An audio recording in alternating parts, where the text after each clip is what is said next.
Panglima Koarmada RI Laksamana Madya Denny Hendrata akan menindak tegas anggotanya jika terbukti terlibat dalam penembakan bos rental mobil di res area kilometer 45 Tol Tangerang Merak.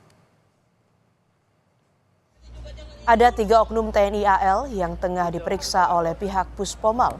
Pemeriksaan dilakukan untuk mengungkap kasus penembakan yang menewaskan 1 orang. Pangko Armada RI menegaskan akan menindak tegas anggotanya yang terlibat dalam kasus penembakan dan memastikan proses hukum dilakukan secara transparan.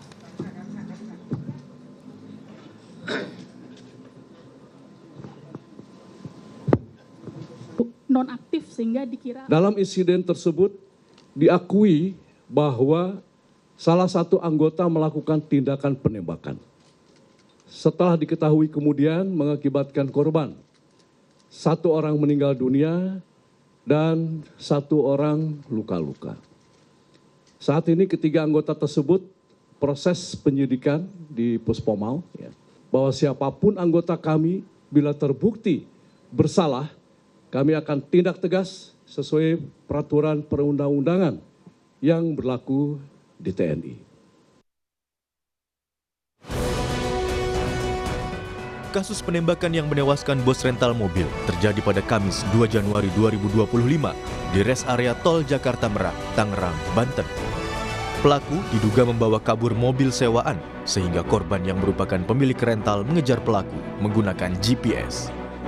Anak pemilik rental mobil yang menjadi korban penembakan mengaku sempat meminta bantuan polisi di Polsek Cinangka untuk mendampingi dirinya dan tim mengambil mobil yang sudah dibawa orang lain. Namun ditolak. Kita mampir ke Polsek Cinangka.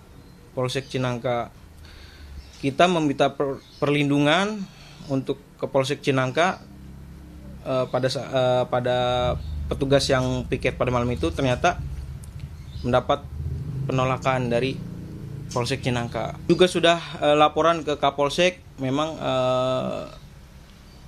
tidak bisa untuk mendampingi saya bersama tim untuk mengambil mobil tersebut.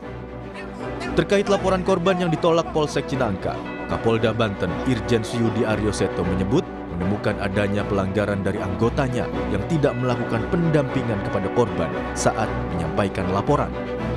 Padahal, korban telah menyampaikan barang bukti yang diperlukan dalam laporannya kepada polisi. Seharusnya memang anggota kita itu melakukan pendampingan. Tapi tidak dilakukan pendampingan karena anggota merasa kekuatannya sedikit. Jadi tidak berimbang sehingga tidak melakukan pendampingan. Padahal seharusnya anggota kita bisa melakukan permintaan tambahan, dukungan ke Polres misalnya. Ya, atau anggota reserse di Polsek itu sendiri. Tapi itu tidak dilakukan, ya.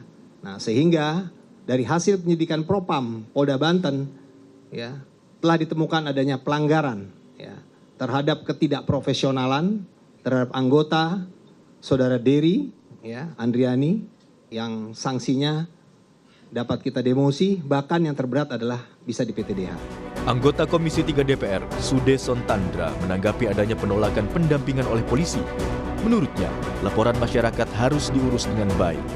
Sudeson juga meminta Kapolri menindak anggotanya yang lalai dalam menjalankan tugasnya. Kami meminta kepada Pak Kapolri, ya, dan jajarannya supaya menindak secara tegas ini. Ya.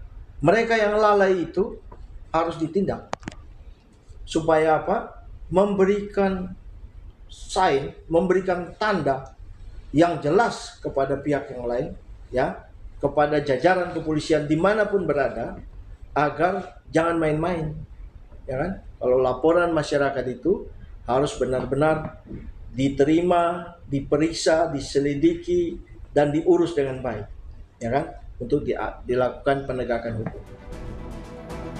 Saat ini, pihak kepolisian telah menangkap 2 orang dan masih melakukan pengusutan untuk mengungkap pelaku lain. Polisi juga berkoordinasi dengan Puspom TNI AL lantaran ada 3 oknum prajurit TNI AL yang terlibat dalam kasus penembakan. Tim Liputan, Kompas TV.